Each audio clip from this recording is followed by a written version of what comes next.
Guilty of a seventh attempted murder, the retrial of baby killer Lucy Letby. The former nurse is already in jail for murdering 7 babies in her care and attempting to kill 6 more. The original jury couldn't decide on the 7th charge, but today's verdict was unanimous. We are heartbroken, devastated, angry and feel numb. Letby has always denied she killed or indeed attempted to kill any of the babies, but the jury didn't believe her, and tonight she's back in prison where she will stay for the rest of her life. Also tonight. 2 days to go, and for the party leaders, it is a fight to the finish that's becoming ever more personal. And it's a dangerous precedent. Biden hits back after the Supreme Court grants Trump immunity over the January the 6th riots. And disappointment for Andy Murray at his final Wimbledon as injury forces him to pull out of the singles.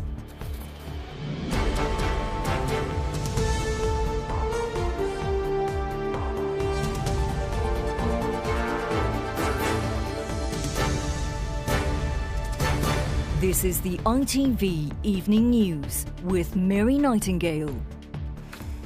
Good evening. The serial child killer Lucy Letby has been found guilty of attempting to kill a 7th premature baby at the Countess of Chester Hospital. The former nurse is already serving a whole life term for murdering 7 babies and trying to murder 6 others between June 2015 and June 2016. Now, she faced a retrial after the original jury couldn't reach a verdict. Manchester Crown Court heard she was caught virtually red-handed by a consultant who walked into a ward after Letby had dislodged the baby's breathing tube. From the trial, here's our North of England reporter, Kelly Foran. Oh, Lucy, is it? Yes. Hello, my name's Chester, please. Locate Steph in 2 seconds. A nurse should be a caring, safe pair of hands. But when left alone with a baby girl born 15 weeks early, Lucy Letby tried to kill her by dislodging her breathing tube. This was a retrial, the second time baby Kay's family have gone through this. The police spoke on their behalf. But to lose a baby and then learn of the harm that was inflicted under these circumstances is unimaginable. We are heartbroken, devastated, angry and feel numb. This should have been the alarm when baby Kay, weighing less than 2 pounds and less than 2 hours old, was struggling.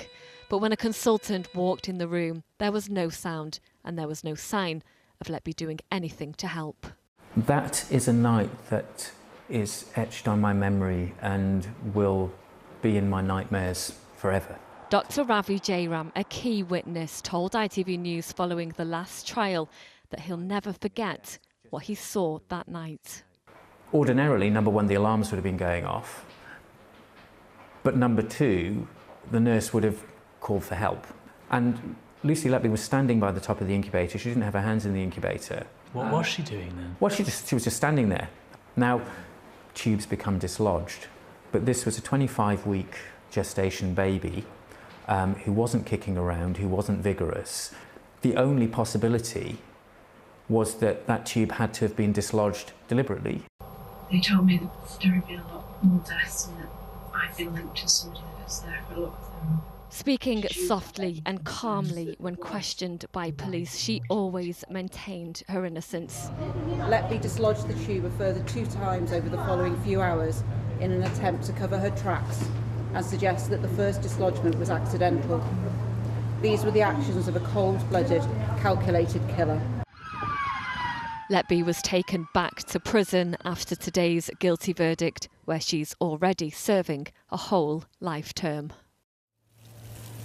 And it took a jury around 3 hours today to find Lucy Letby guilty of that charge of the attempted murder of baby Kay. And when that word guilty was read out here in court this afternoon, Lucy Letby showed no emotion whatsoever, just staring straight ahead. She's already serving a whole life prison term for the murders of 7 babies and the attempted murders of 6 others. Letby will be sentenced for this case on Friday.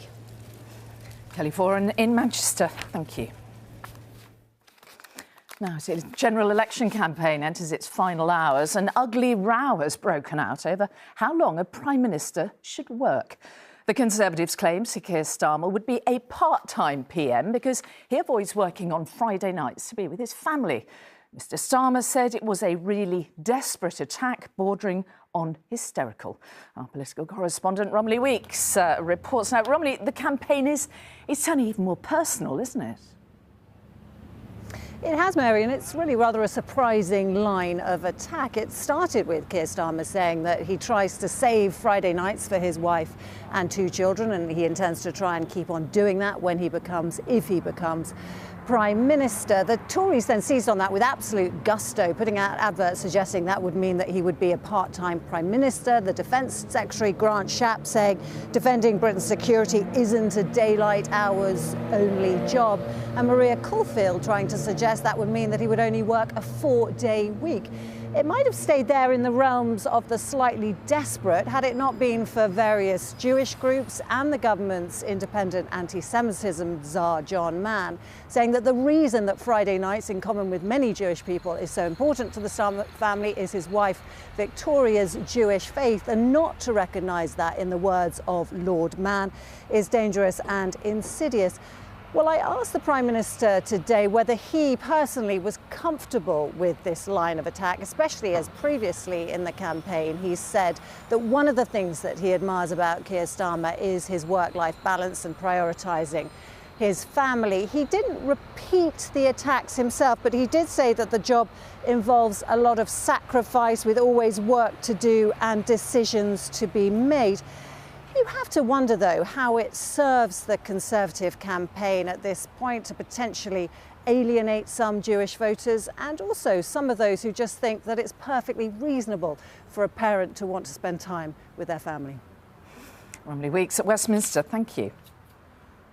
The Electoral Commission has told ITV News it believes almost everyone who registered for a postal vote has now received theirs. It followed growing concerns that many still hadn't been delivered. Now, it's still not clear, though, how many people have not been able to vote. Here's our correspondent, John Ray. Morning, how are you? There are early starts and late nights in these last days of the campaign. There are babies to pat and rallies to address. But a few essentials have been reported missing, prompting rare consensus.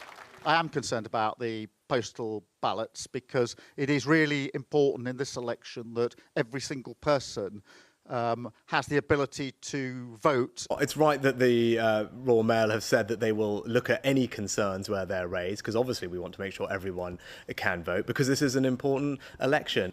Sheila and Andrew Wilson have been voting since Winston Churchill was Prime Minister. After a lifetime's commitment to democracy, they say they've now been disenfranchised. We got our older son to apply for a postal vote for us, and unfortunately we never received it. I've voted ever since about the 1953 election, and probably this is the first time I have never voted. So I'm slightly annoyed, but... The Royal Mail is sweeping sorting offices for misplaced ballots, but in Scotland, many voters are already away on holiday after their early end to the school term. So the SNP, fighting several tight contests, has written to the Prime Minister to raise concerns. People have in good faith applied for a postal vote, but I'm now being contacted by many people who are now out of the country and their postal ballots did not arrive. Across the country as a whole, another 1.3 million people have applied for postal ballots since the election was called. In all, more than 10 million are expected to vote by post. That's up 20% from the election of 2019. 6.7 million people have already received their postal vote, voted. Britain's election watchdog says it's monitoring the rollout of the vote. Is there anything here that makes you worry that the result of this election is going to be skewed by the postal vote issue? Broadly, no. We'll have to see what develops the next couple of days. But we think everyone who has applied for a postal vote, almost everyone has now got one, and they have time between now and the election to vote if they choose to do so. Voters in person or by post have the same deadline, 10 p.m. on Thursday, when the polls close. John Ray, ITV News. And for how to stay up to date on election night as the results come in, here are Tom and Anushka with all the details. When the voting's over and the exit poll is revealed, our unrivaled team of experts, including Nicola Sturgeon, George Osborne and Ed Balls, will break down what it means for you, the parties and the country. And throughout the night, as results come in, we'll be going deep into the data to understand not just who's going to hold power, but how the new mix of MPs will shape the way the UK is run. It could be one heck of a night, so please do join us for Election 2024, the results, live. President Joe Biden has hit out at the US Supreme Court ruling which grants Donald Trump immunity from prosecution of charges of trying to overturn the result of the 2020 election. The US president warned that Mr. Trump would be free to ignore the law if he was re-elected in this November's election. Our US correspondent Dan Rivers is in Washington. Dan, the repercussions from this landmark ruling are already starting, aren't they? They are, yeah. I mean, people are still sort of grappling with the fallout from all this and digesting what it means. In essence, the Supreme Court behind me decided that presidents do have immunity from prosecution for official acts that they carry out in the course of their duties. Now, President Biden has wasted no time in immediately going on the attack, criticising this ruling and underlining the dangers, as he puts it, of a Trump second term. Here's what he said. This is a fundamentally new principle, and it's a dangerous precedent, because the power of the office will no longer be constrained by the law, even including the Supreme Court of the United States. The only limits will be self-imposed by the president alone. But it's not just future presidencies that are affected by this ruling. Past ones, most notably Donald Trump's past presidency, is also affected. And by that I mean the criminal cases that he's accused of here. The biggest headline today is that the sentencing that he's facing for that so-called hush money case up in New York, well, that potentially may be delayed. It was due to happen next week, next Thursday. We're waiting to hear from the judge, but it seems like it's quite likely that might be delayed by several weeks, possibly. That would be after the Republican National Convention, which happens later this month and could be kicked well into August or maybe even beyond.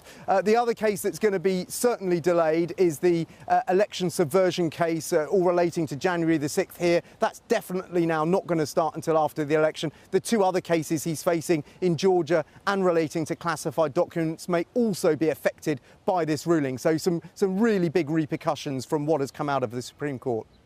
OK, Dan Rivers in Washington, thank you. Now, record-breaking storm Hurricane Beryl is barrelling towards Jamaica tonight with warnings that it is potentially catastrophic. The hurricane has been upgraded to a Category 5 and it is the strongest recorded storm to form this early in the season in the Atlantic. Here's our science correspondent, Martin Stew. Even by hurricane standards, Beryl is a brute. This was Carayacu, an island of Grenada, when the hurricane was a Category 4.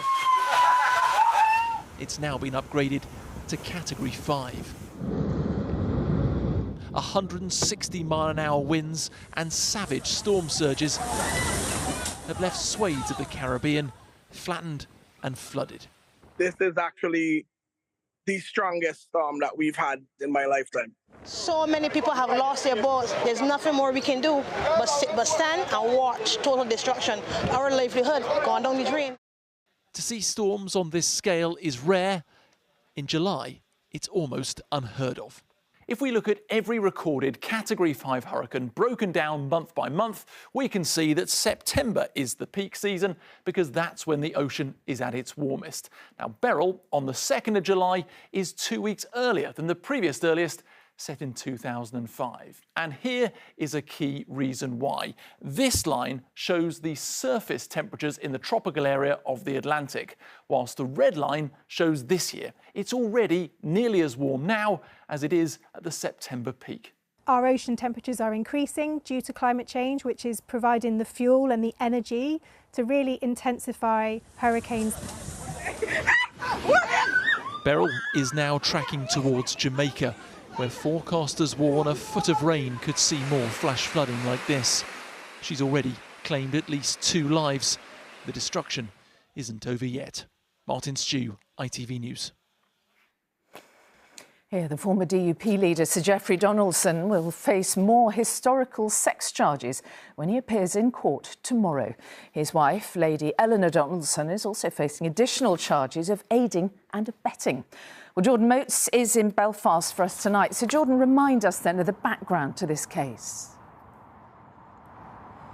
Yes, well, Sir Geoffrey Donaldson will appear again in court tomorrow for a preliminary inquiry. That's to establish if there is enough evidence to progress to trial. He was arrested at the end of March, questioned by police and then subsequently charged. And the following day, he stood down as leader of the DUP. Now, during previous court hearings, he was facing a total of 11 charges of historical sex offences. But since that first court appearance back a number of months ago, that he has then, the Public Prosecution Service has then looked at the file and said that there has more evidence there in the file and that there are 7 additional charges, bringing the total number to 18.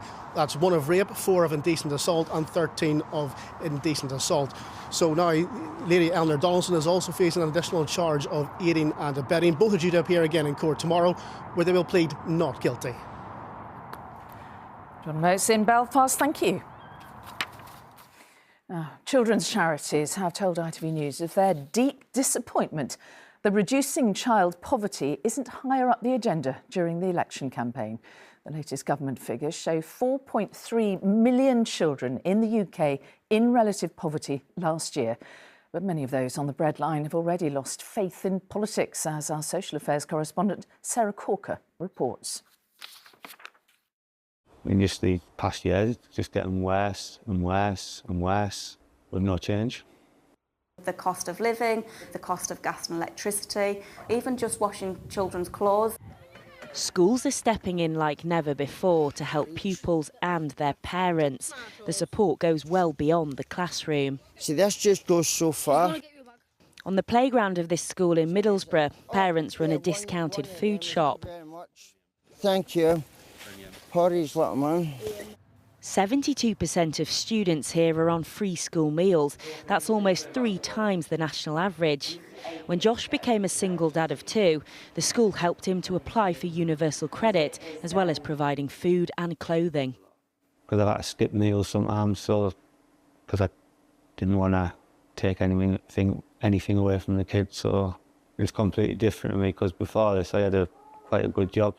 I don't think the government really cares about people.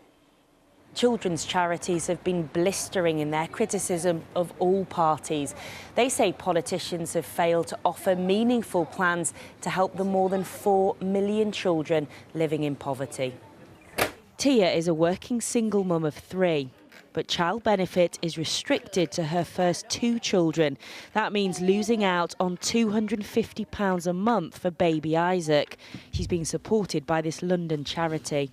I'm literally just spending every penny I can on my children to help them grow up. So it really hurts me when people make comments that are based on a sort of archaic stereotype of this sort of benefit scrounger who just wants to, you know, have as many children as they can to get as many benefits as they can. Like, that is not what's happening here. Scrapping the 2-child benefit limit doesn't appear in either the Tory or Labour manifestos. Keir Starmer said he couldn't commit to ending the policy due to tough financial decisions. Back in Middlesbrough, this school is devoting more resources towards families in crisis. Do you think it's right that all of this is falling to schools? We are put in some very difficult situations. However, if we don't do it, who will? Equally, we only have one pot of money and something has to give. Those on the lowest incomes say they all too often feel invisible to politicians. Sarah Corker, ITV News. And if you want more on all the parties' main policies, from education to immigration, plus key takeaways from their manifestos, we have a special section on our website. You'll find it all at itv.com/news. Now look at some other news now. More than 100 people are feared to have died in a stampede at a religious gathering in northern India. At least 150 others were taken to hospital after the crush, which took place in the Hathras district of Uttar Pradesh. And wildfires continue on the Greek island of Kos, where hundreds of tourists have been evacuated. Parts of Greece have seen tinderbox-like conditions. Prolonged drought and dry weather combined with unusually strong winds have caused wildfires right across the region. And finally tonight, Sir Andy Murray says he is extremely disappointed after being forced to cancel his swan song appearance in the Wimbledon men's singles. He's not totally over there. Sir Andy will still appear in the doubles alongside his brother Jamie. From Wimbledon, here's Martha Fairley on why Murray Mania isn't quite finished just yet. Wimbledon had been waiting and Sir Andy Murray had left the decision to the last possible moment. But this morning his team issued this statement. Unfortunately, despite working incredibly hard on his recovery since his operation just over a week ago, Andy has taken the very difficult decision not to play the singles this year. As you can imagine, he is extremely disappointed. And his fans feel the same. Obviously hugely upsetting, amazing career. It's nice that he still gets to play the doubles with Jamie. It's super sad. We really wanted to see him play, but today wasn't the day. Legends of the game, not going to be at Wimbledon anymore. It's just really sad to see, isn't it? A teenage Andy Murray first made his mark on Wimbledon in 2005. Game Murray. 7 years later, he made it to his first final, where his tearful speech as runner-up to Roger Federer won the heart of a nation. Right, I'm going to try this and it's not going to be easy. In 2013, he became the first British Wimbledon men's singles champion in 77 years, a title he would take again in 2016. But after withdrawing from what would have been his last Wimbledon singles, he's determined to go ahead with the doubles, out practicing today with his brother and partner, Jamie. I think Andy Murray's legacy is somebody who was an unbelievable warrior and competitor out there on the court, one of the greatest competitors that the game has ever seen. But also I think his legacy in terms of all the British players coming through. This evening, 22-year-old Jack Draper is on centre court where Murray should have been playing tonight. He's tipped to be Britain's next big hope. Following in Murray's footsteps will take something very special. Martha Fairley, ITV News. And that is all from us for now. Julie is here after the football, whatever time that finishes. But from me and the Evening News team, bye-bye.